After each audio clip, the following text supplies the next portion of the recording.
Welcome to Lynn Cullen Live, talk radio without the static. Email your questions and comments to Lynn at pghcitypaper.com. And now your host, Lynn Cullen. Hey there, welcome to yet another edition of Lynn Cullen, still kinda alive, hanging on by her fingernails. It's August 12th, and it's, I guess, going to be the hottest day of the year thus far. So keep your cool and be smart.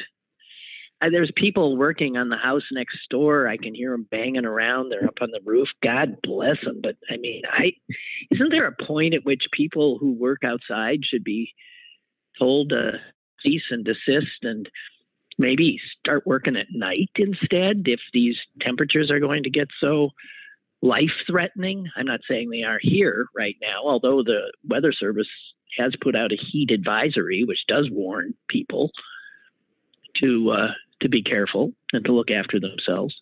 Just saying. Speaking of just saying, yesterday I pointed out, while looking around desperately for some good news, that the good news was that Dominion, the voting people, the voting machine people, have now sued Newsmax and One America News, the two right-wing upstart networks trying to outflank Fox News, and has sued them now.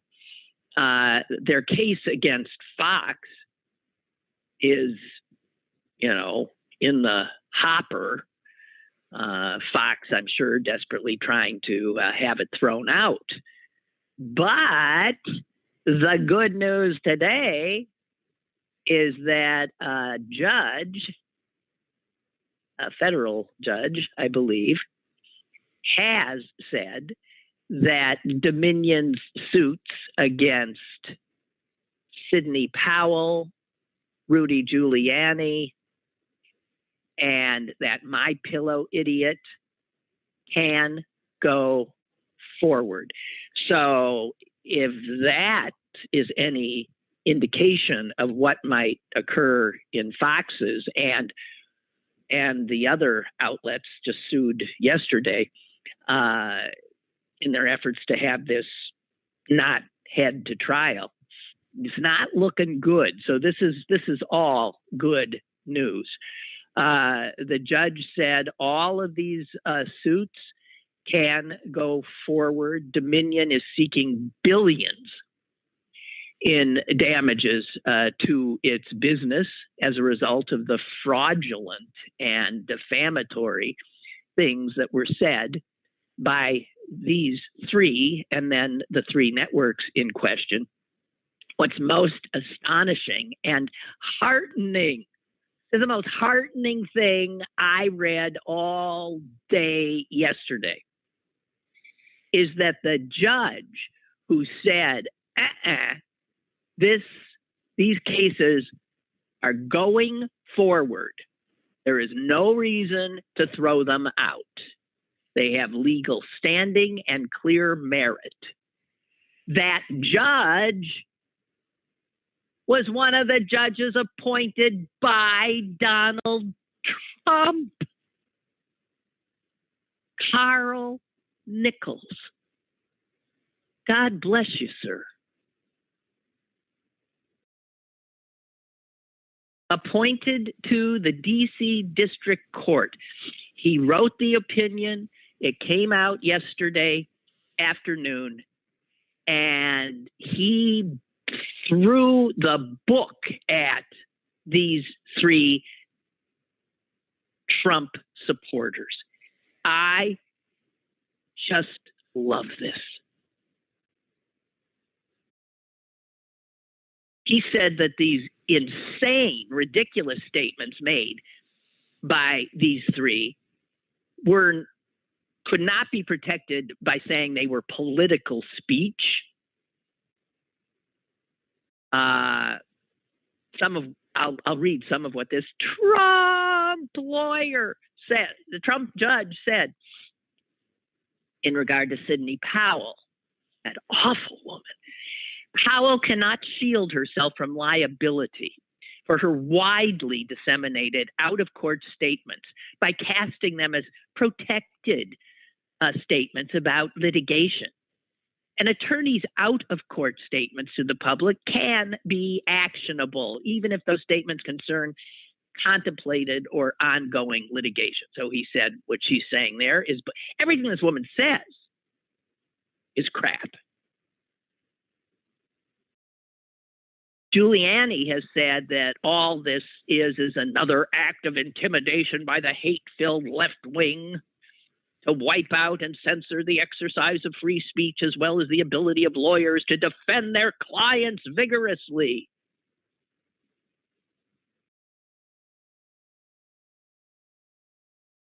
The MyPillow guy, Lindell, whatever it is, reacted to the judge by saying, "Oh my God, this is horrible. You can get sued for anything now."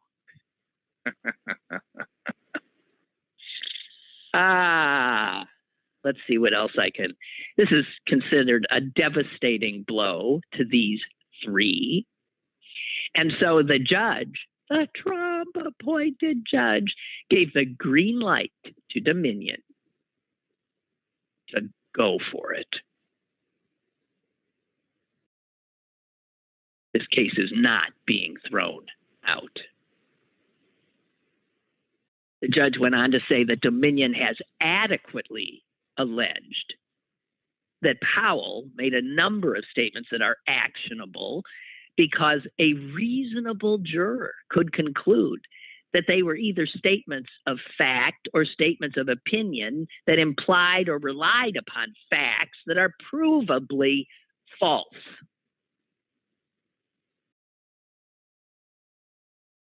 The judge said in regard to the MyPillow idiot, in addition to alleging that Lindell's claims are inherently improbable, that his sources are unreliable, and that he has failed to acknowledge the validity of countervailing evidence, Dominion has alleged numerous instances in which Lindell told audiences to purchase MyPillow products after making his claims of election fraud.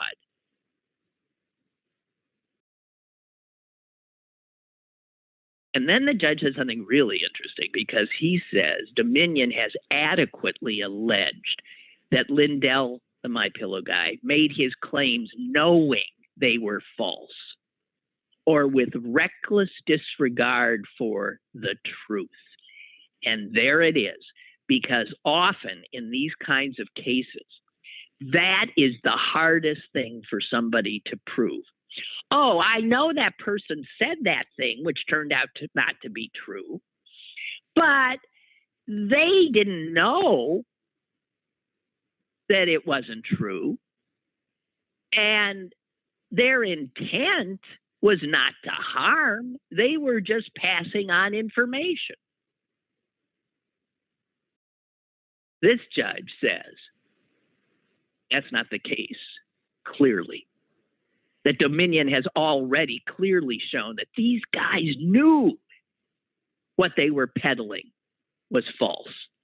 And they did it with reckless disregard for the truth, which means they're in big trouble. And one can assume the same for Fox News, Newsmax, and One America News. Dominion, I love you. Their actions are possibly going to do more for our democracy than anything that I can see happening necessarily in Washington, D.C. And here again, it is the judiciary, which is not always, not always doing the right thing.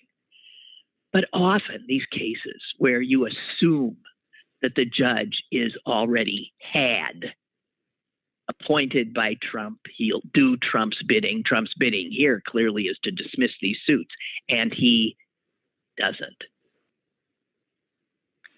So, guys, that is just clearly Good news. I'm looking for some other quotes from.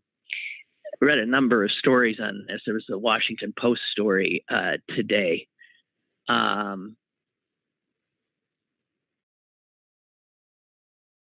Yeah, I mean, he goes on to say a reasonable juror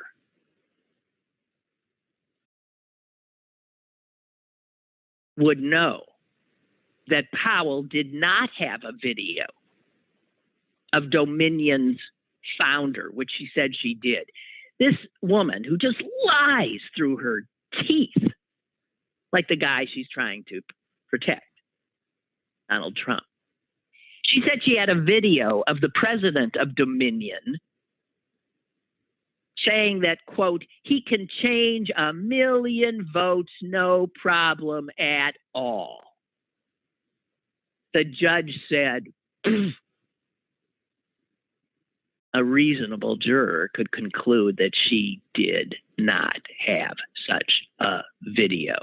And he went on to say that a sensible juror could conclude that the MyPillow guy's insistence on, quote, the existence of a vast international conspiracy that is ignored by the government but proven by a spreadsheet on an internet blog is so inherently improbable that only a reckless man would believe it. I guess even if you're a Trump judge, these three clowns and their lies are so ridiculous and unprovable that, I mean, even a Trump judge couldn't sleep at night if he didn't let these cases go forward.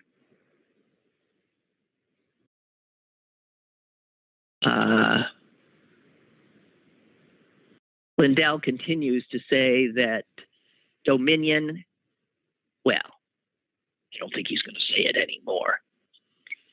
He has said that Dominion carried out the biggest crime ever committed in election history against our country and the world. That they had somehow created an algorithm that would flip and weigh votes in its machines.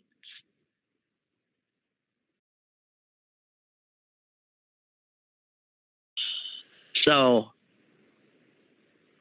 this is going to be interesting. Stay tuned, because these three clowns, at least, are definitely going down.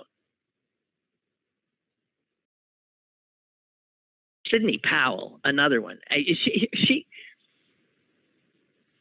One of her accusations was that there was an international cabal. You can always read Jews when they say that.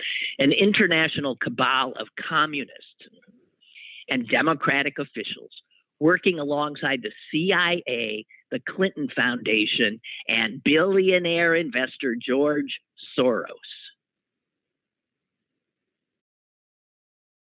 That's what is threatening the United States of America. I quote her again.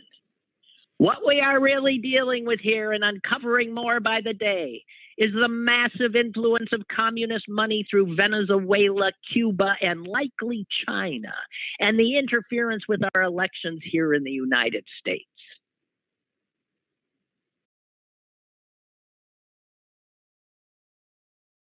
And then she goes and quotes some expert where she got all this information. One last thing from this Trump judge. He said that expert, that Ms. Powell cites, has also publicly claimed that George Soros, President George H.W. Bush's father, the Muslim Brotherhood, and leftists helped form the deep state in Nazi Germany in the 1930s, which would have been a remarkable feat for Soros, who was born in 1930.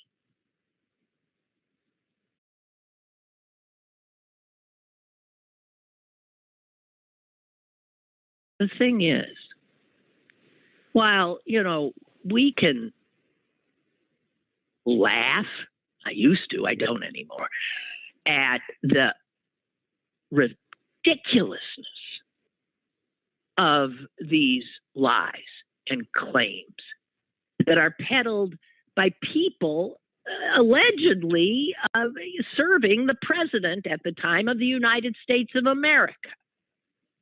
These are the guys he surrounds himself with. The My Pillow guy, Rudy Giuliani.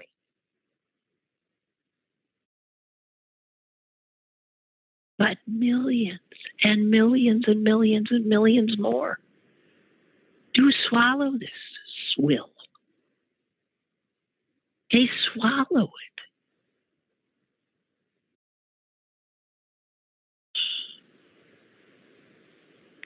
Which is why we read stories and hear stories that are impossible for us, who still have a measure of sanity, to comprehend. And it is definitely frightening to live in a world, in a country, in a neighborhood, in a city, a state, wherever where you are sharing space with so many of these willingly gullible, credulous people. I mean, I read a story today with one guy who swallowed the whole QAnon thing. Did you see this? It's too horrible to even. It's too horrible. But I saw it in the Washington Post today. This guy in California, he got his two little kids, just a 10-month-old daughter and a 2-year-old son, little babies. And he put them into his Mercedes Sprinter camper van. He didn't have a car seat for the 10-month-old daughter, so he put her in a box. And then he drove from his home in Santa Barbara, California, across the Mexican border. And he shot each of them in the chest with a spear fishing gun.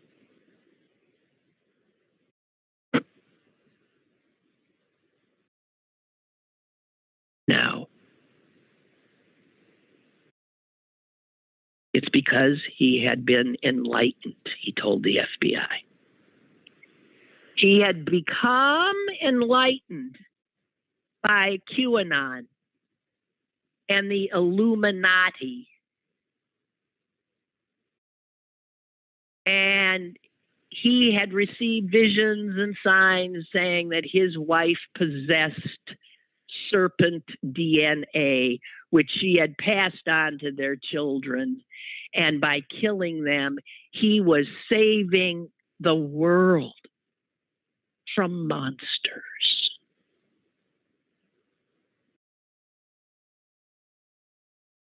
The FBI agent wrote, he knew it was wrong, but it was the only course of action that would save the world. So he had no choice.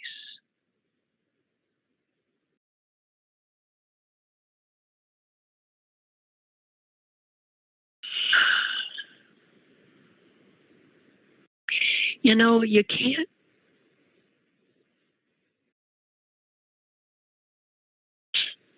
In every way, he had seemed like a totally regular person.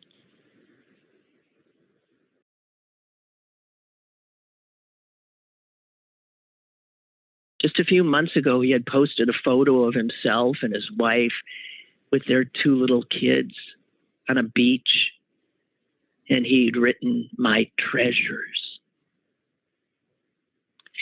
I don't know.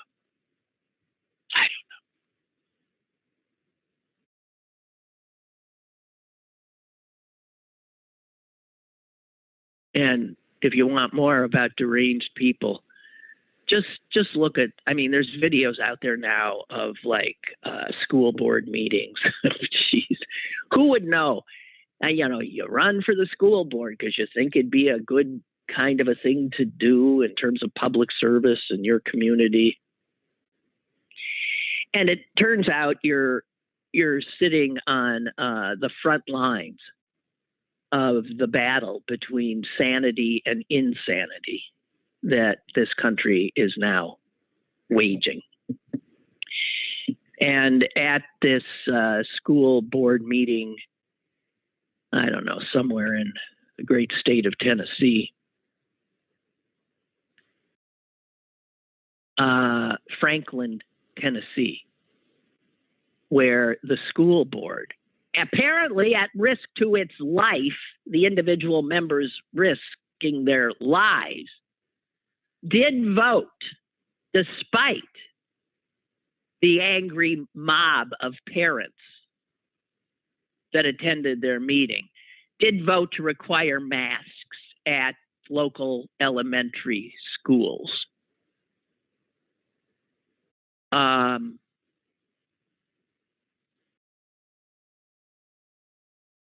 And if you've seen the video, my God, there's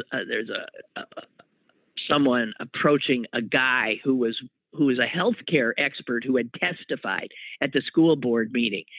And the guy says, "We know who you are. You can leave, but we will find you." And this is happening all over the place. A woman who is a surgeon at Vanderbilt University, who was there as a parent. She's a mother of 4 kids, and she was there. She said, "I decided I would go in a white coat, showing my medical, credentials, and a mask to show the proper way to go to a public meeting in this time." And she never got to speak. She had to be escorted out because she feared for her life. The doctor said there were people screaming and threatening me, and I just couldn't believe it.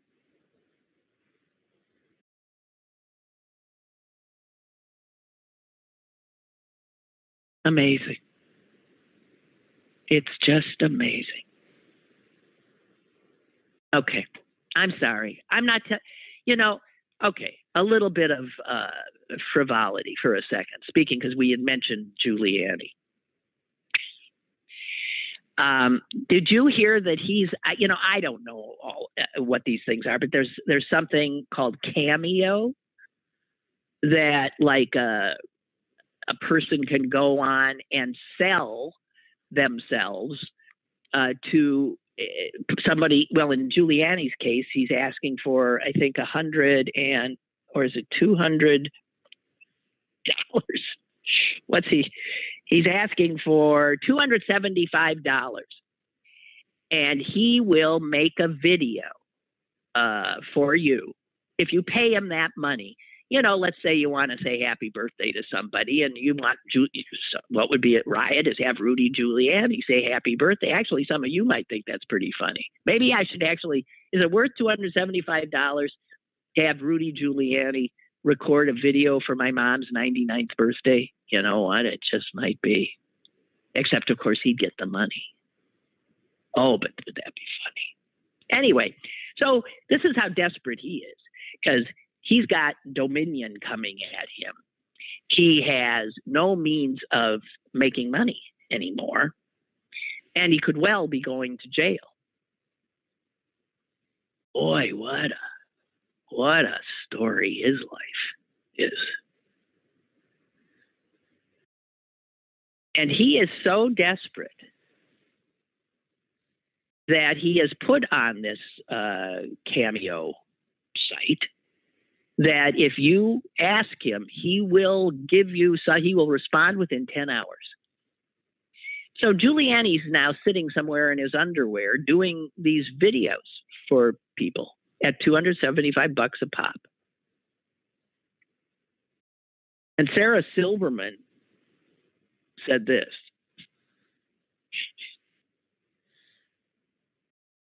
Really, the saddest part is he says he'll respond within 10 hours. I mean, his own prostate doesn't respond that fast. Oh, my God. So, there's that. And then, God, there's so much stuff. And, you know, none of it's any good. It's all really anxiety producing. How are we all? You all doing okay? I don't think I am. I really don't. I don't think I am. And I took a COVID test yesterday.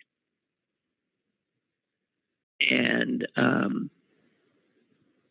I don't have it yet.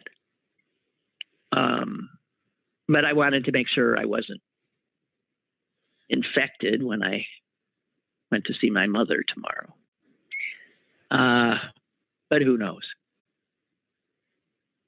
Between this horrible resurgence, the danger to children who are not able to be vaccinated, the fact that you have the CDC now clearly saying that booster shots are going to be needed. I mean, it is all a bit unsettling. And that says nothing about, you know, what's going on in the halls of Congress and with, you know, the so-called workings of our government, which, you know, the wheels do keep turning. But I can't watch anymore. I just wait for the end of the story.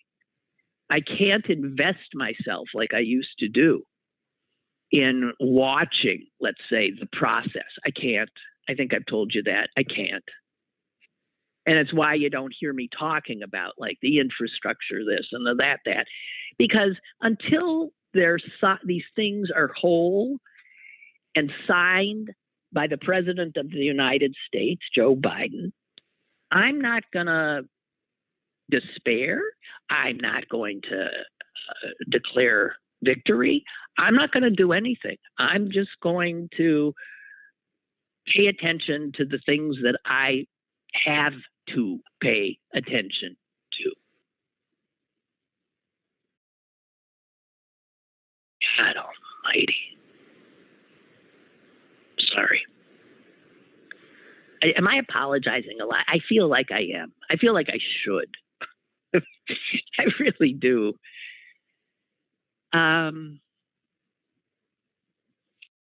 This made my blood run cold. 1 out of every 153 workers in the United States, okay? Make a little chart of any group of 153 workers in the United States. We can boil it down to this. 1 of every 153 workers is employed by Amazon.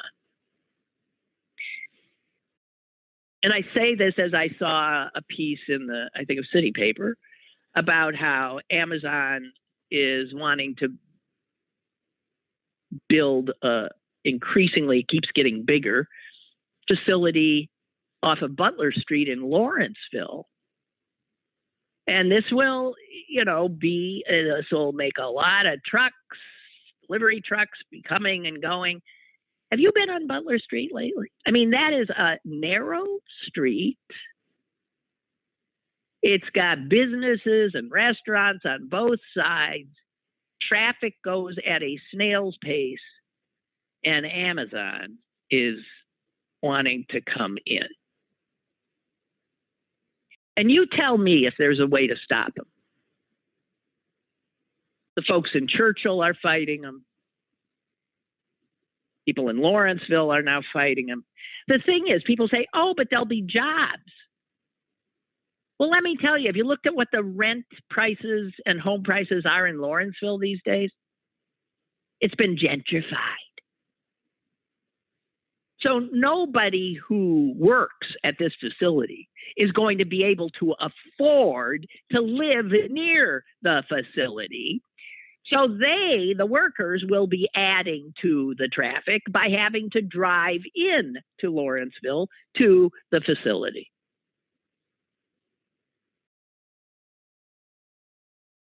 One out of every 350 Americans is now employed by Amazon, if you want to look at it another way. Amazon is closing in on 1 million employees in the United States, and that exceeds by 150,000 the entire workforce of residential construction industry, the residential construction industry. Well, I don't know.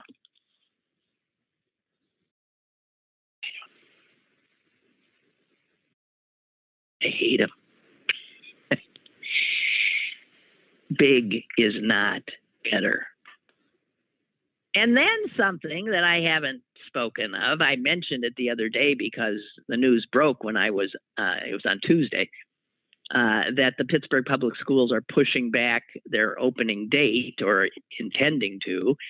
Nothing is for certain until next Wednesday, because the school board, there's another school board, has to sign off on this plan. And man, the parents are up in arms. They're just sick of being jerked around. On the other hand, we're all being jerked around constantly because of the virus. I mean, that's at the base of this. Because things keep changing. They didn't have to keep changing like they're changing if all the idiots amongst us had gotten the vaccine. But because they didn't, and now we've got this horrible, more deadly Delta variant, and we're in another spike, we're going to be right back where we started. You know, the people who have to make at one point, I'm sure in the summer, the school thought, oh, well, this is going pretty well, and then things change. We have to keep adjusting because we are not in charge. The virus is clearly in charge. We could have been in charge, but we're not.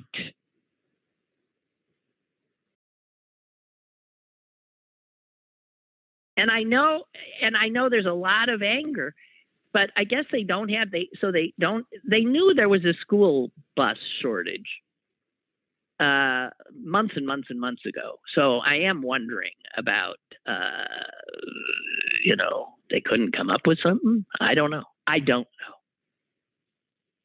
We're all easily made angry these days. I don't know. The mayor for a bit more, Bill Peduto, has, as Chris Potter wittily said, has thrown the school district under the bus by saying that you can't blame COVID for this, and he's suggesting that it was misadministration by the school district, and that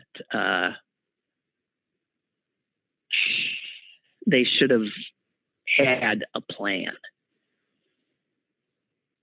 You know, a lot of us think of, you know, you go to school, you get on a bus maybe, or your parents drop you off, or you walk.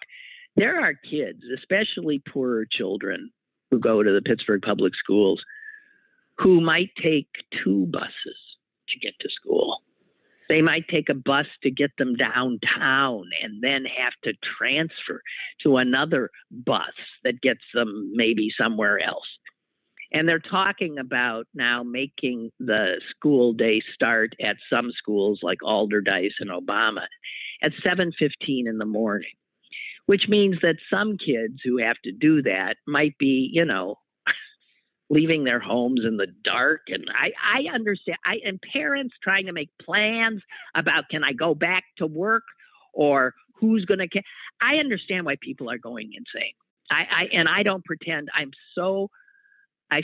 so feel for parents.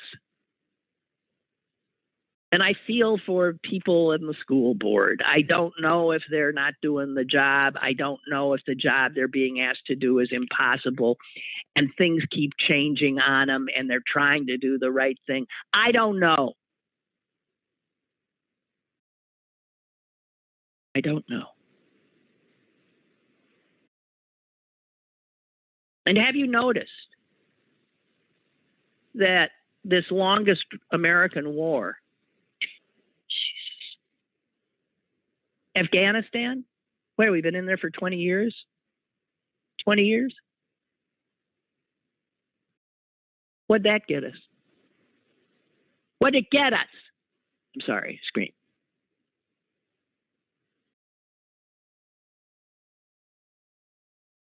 A bunch of dead and maimed American young men and women. What were we doing there again? Will someone remind me?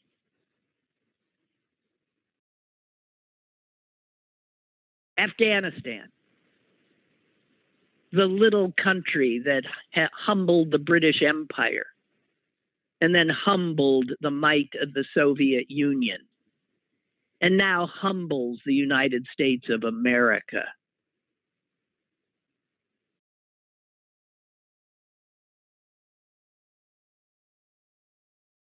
We never should have been in there in the first place.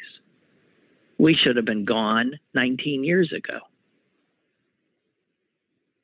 Or never gone in, I don't know. I understand the going in at the time. But then we get in and we think we're going to what? Bring democracy to them? Are you kidding? And this,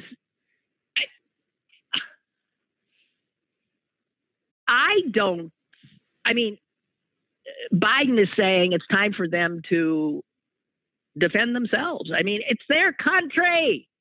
And I don't think many Americans disagree at this point. What are we doing? Look at our country. We need all the help we can get at the moment.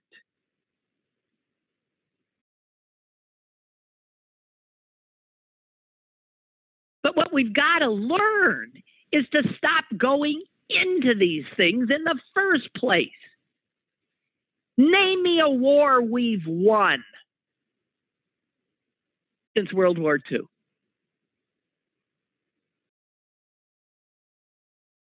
You could possibly say, and I will, I'm thinking of one.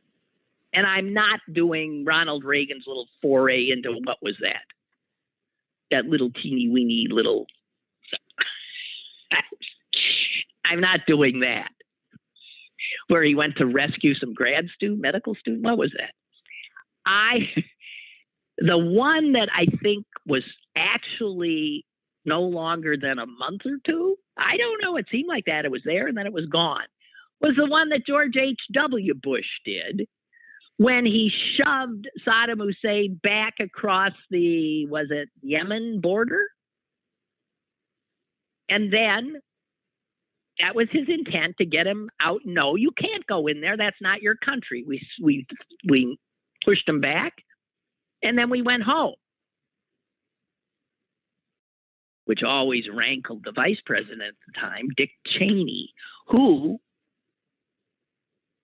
Secretary of Defense at the time, Dick Cheney, who, as you know, managed as vice president to the son, Bush, get back into Iraq. And look where that got us. Why don't we ever learn? How stupid are we? I'm just blown away by the inability to learn.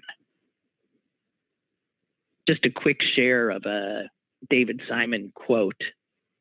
You know, the Taliban have now seized more than 2/3 of the country. We aren't even totally out, and they've already taken over. So we've been there for how? Well, here's the tweet. We spent $1 trillion. $1 trillion to arm and train an army of 300,000 Afghanistani soldiers to lose a war in weeks. By that standard, the war on drugs is a relentless march to victory.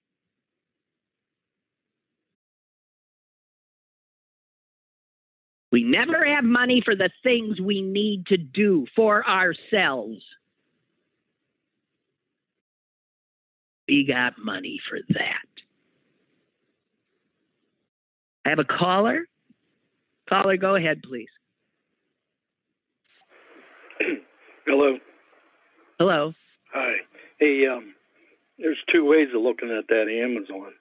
I would rather see people making $17 an hour than $10 an hour at some small shopkeeper's business that doesn't have any benefits or anything.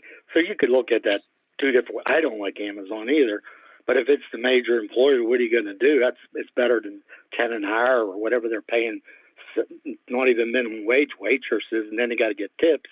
So, I think there's a little more job security than that other job. So, in that respect, but the big problem is 3 million people are employed by the largest employer is the U.S. military. You've got a problem when 3 million of your people are employed by the military. There's something ain't right there. I don't know if people don't realize, because that McGaffrey was on the other day, that general, and he would say that 3 million people are employed by I couldn't believe it. I didn't know we had that many. That's unreal. Well, we're very busy, our military. Yeah. You could not name the countries that we are in. We have a military presence in right now. None of us could. Yeah. And they'd shock you. Yeah. Yeah. I mean, we could cut that back. And they don't question. They don't question. I want this amount of money. Okay, you can have it. When's the time when both parties are afraid to say no? Say, you know what, you're only getting this much. Because, and I believe you have to have a strong military. I'm not arguing with that, but my God. Yeah. Yeah. You can't run a major economy with small business jobs. That was for college kids. That was for high school kids. You know, it was never intended. What we've done is replaced good paying factory jobs and all that with and when they say they can't find help, I say good. Good, that means there's other jobs. Tough shit you have to close. I mean, some like Wendy's or something. Tough shit. At least a job that's coming in that pays well. They replaced all those jobs with retail and hospitality, which never paid any money in hospitality. No, it doesn't. Trump's a prime example of that. I think we're going in the right direction, but it's slow. It's slow. Because I know people, my neighbor next door, his son's the CEO for a company, and he said they're booming, and they make pipe. And I said, that's great. That's what I want to hear. Good union jobs. That's just what Biden's talking. He's talking to the old-time Democrat, which I believe in unions, and that's how you get a strong middle class. Well, that's why the infrastructure measure is so heartening, because infrastructure means things got to get built. Right. And and those are good jobs. Okay. Yes. Hey, thank you. Thank you for the call. Thank you. Appreciate it. Bye. Bye. Oh, dear God. Roger writes, last year when I visited my mother for the first time during the pandemic, I showed up wearing a mask. My mom greeted me at the door and told me, "Take that mask off. I want to see your face and give me a hug. I'm 85 and I'm going to die soon anyway." I like your mom. Then Roger says to me, "It's very sweet of you, Roger. You're vaccinated. Your mom's vaccinated. You'll be okay." He says, "I worry about the kids on our street who visit to see our dog and cat. The rest of the unvaccinated can go to hell. What a difference a year makes." Yeah. Well, you know, the breakthrough things, infections. The New York Times had a big, compiled all this stuff from all the states about breakthrough. And you know what? There was one, so I go looking for Pennsylvania. It's not on the list. There were 3 states that the New York Times couldn't give the information for because it turns out Pennsylvania is one of the states that isn't keeping track. How come 47 other states are keeping track of breakthroughs? So, you know, trying to get a fix on the percentage of breakthrough infections. The thing about the breakthrough infections, and I'm trying to get my head, you know, to accept this and understand it, is that the odds of a breakthrough infection landing you in the hospital are still so rare that these vaccines are working. Even if you get it, even if this friggin' Delta thing gets somehow through and you get sick, you ain't going to get so sick that you end up in the hospital or in a casket. The people in the hospital and in the caskets and body bags are those who are not vaccinated, overwhelmingly,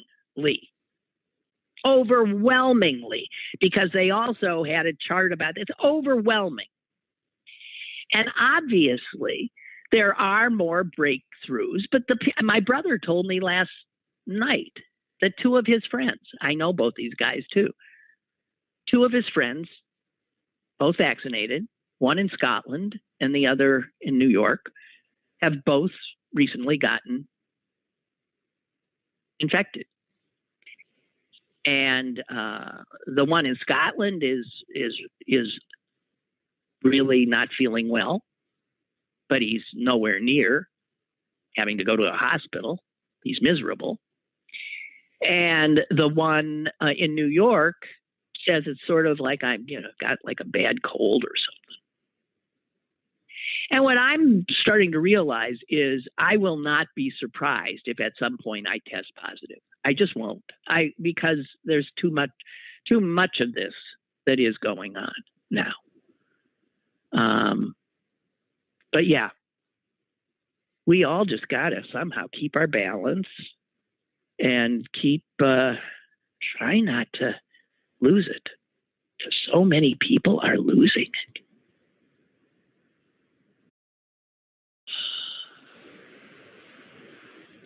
I'm looking at the stuff I got here. I never noted the passing of Patricia Wilde. Can I just do that very quickly? I feel bad about it.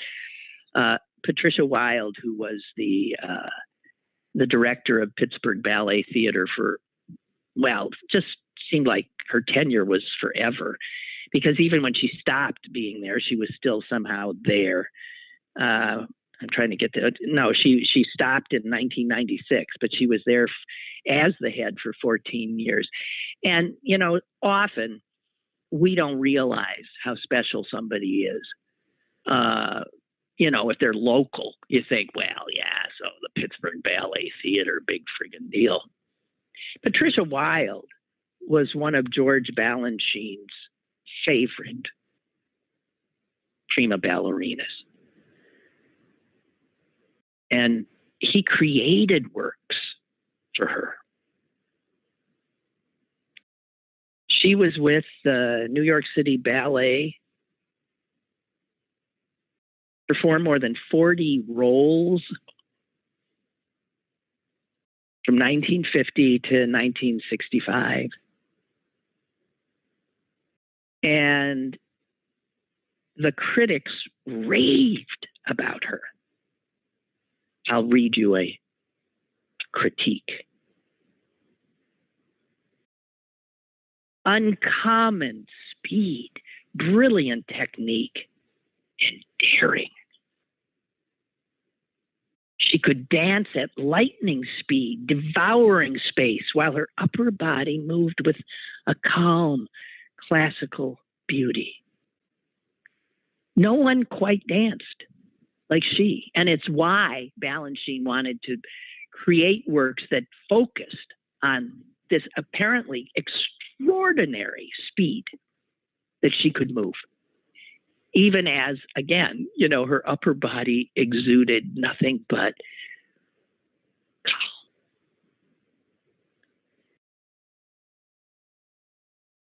When she came to Pittsburgh, she was one of, and still is, I think, one of the very few women to lead a ballet company. She raised her children here. I met her once in passing. She was just this, she held herself like a ballerina. But she wasn't just any ballerina. That's what I want to say. And one of those people who, nobody has an unkind word to say about her.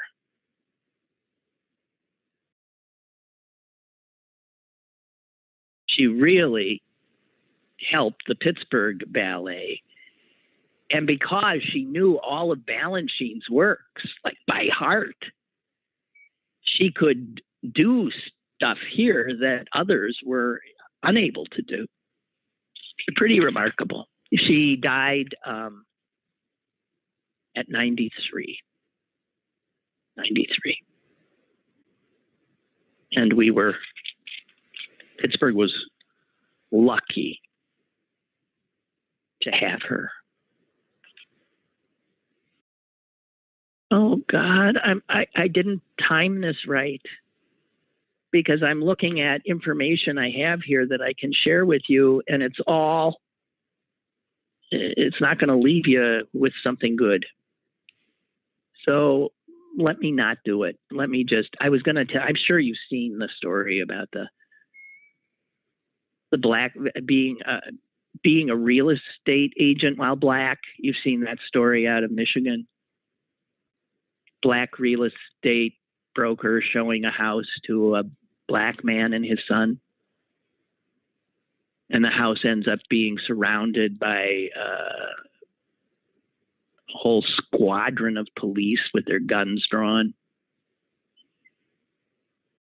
The realtor, his client, the son, all end up handcuffed.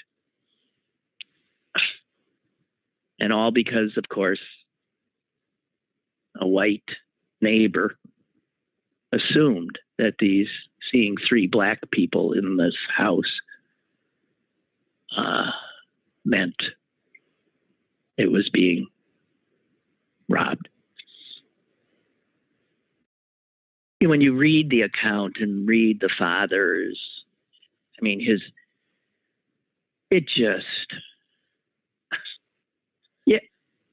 just can't.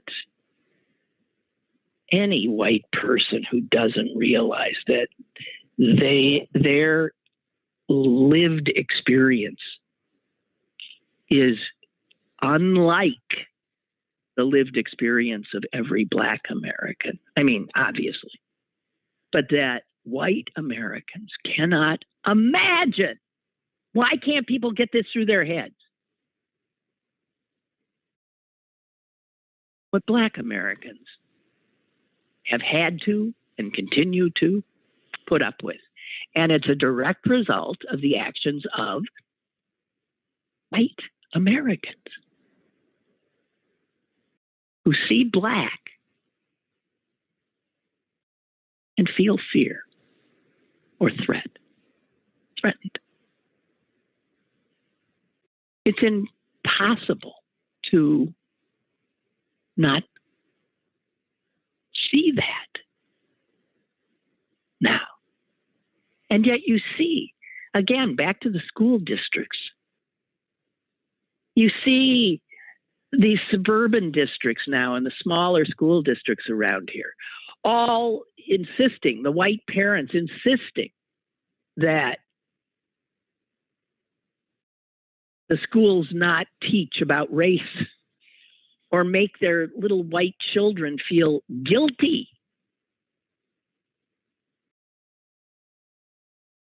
What is so hard for people to accept reality? If history is unpleasant, as it often is, if history makes you cringe with embarrassment or shame, then so be it. It happened. You can't wish it away. And if we're going to pretend to teach our children, then you have to you can't just teach them what? The good parts? What's that about? You tell them the truth. And the truth is often very hard to digest, right? Why are people so fearful of it? Because it interferes with their idea of what they want to believe, I guess. And they don't want to feel guilty. They don't want to cringe. Well, it's life. It's reality. Why can't, it just freaks me out how many people can't handle reality. Whether it's past, it's history, or whether it's present, or whether it's future reality, which we can see where we're heading, like with the climate. You see it. So if you're a smart, capable person, you then start taking action to ameliorate or mitigate or get ready for this thing that we can see coming. And the same people who can't handle history also can't seem to handle the future and its challenges. And they also can't handle the present, which is why you see so many of them freaking out now. The present, with the vaccine crisis. I called it the vaccine crisis because that's what it's become. The cure is right there, and they won't take it.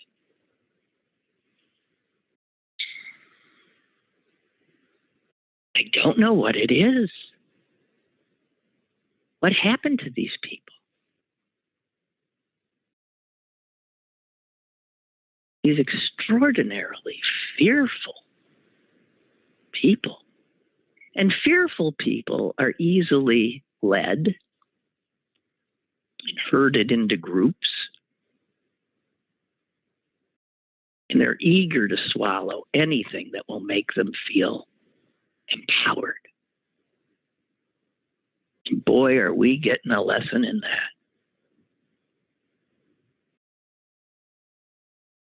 So, I don't know, guys. I hope we get through all this. I really do. I really do. You know what's getting me through? Friends and family. And those of us who have friends and family, please remember those who don't. I have friends who don't have much family left. Remember people who could use a friendly call or invitation, or just a little text. because it's all we got in the end is our, each other. And I'm babbling like this because I don't want to, end on a totally miserable note. So there's that. Okay. I think I'm done. Wish me luck. I'm concerned that, because there's thunderstorms tomorrow, and that's when I leave, that I won't even get out of here, or I'll be stuck in the god-awful germ-ridden airport for God knows how long, or I'll miss my connection, and then what happens? But this is what's called anticipatory anxiety, and I excel at it. Talk to you Monday, unless for some reason I don't get back Sunday night like I'm intending to. Okay? Talk to you Monday. Stay cool if you can. Bye. Lynn Cullen Live, Monday through Thursday from 10 a.m. to 11 a.m. and archived at pghcitypaper.com. The opinions expressed on Lynn Cullen Live are those of the host and do not necessarily reflect the viewpoints of Pittsburgh City Paper or its advertisers.